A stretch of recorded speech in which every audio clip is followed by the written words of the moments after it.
വിമലേ എന്തല്ല വാ കേറി അതാരാണ് അത് അത് നമ്മള് സുമേഷ അവന് ഇൻവെർട്ടർ വന്നിട്ട് വന്ന വാ ശരി.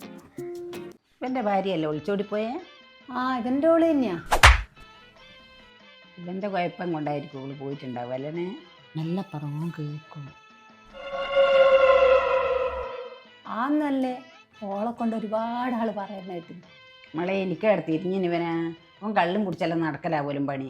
ഏതല്ലോ പെണ്ണുമായിട്ടെല്ലാം ബന്ധം ഇടുന്നെല്ലാം പറയുന്ന കേട്ടിന്. എനക്ക് അന്നേരേ തോന്നീന് ഓള് നിക്കൂല. ഇല്ല, ഇവന് കിട്ടണ്ട പെണ്ണാ അത്. വിമലേച്ചി ഒന്ന് വിട്ടുന്നാണ്. എന്താ സുമേഷ? വിമലേച്ചിയാ, ഞാൻ ഇവിടുന്ന് പണിയെടുക്കണമെങ്കിൽ ഓലങ്ങൾ പറഞ്ഞാക്കണം. എന്നാ പിന്നെ ഞാൻ പോവാ. ഓൻ പോട്ടടോ, നമുക്ക് എന്താ വേറെ ആളെ കിട്ടായിട്ടാ? നിങ്ങൾ ഇൻവെർട്ടർ ഫിറ്റാക്കുന്നേ ഈ സുമേഷ് ഒന്ന് കാണണം. ഇതെന്തൊരു അഹങ്കാര ഇവന്. വെറുതെ ആറ്റോ അവൻ്റെ ഓള് ഒളിച്ചോടിപ്പോയേ. അങ്ങനല്ലേ പറയണ്ടേ. ഞാൻ എത്ര പ്രാവശ്യം വിളിച്ചിട്ടാ വന്നേ, ഇനി ആരെയാ കിട്ടുക?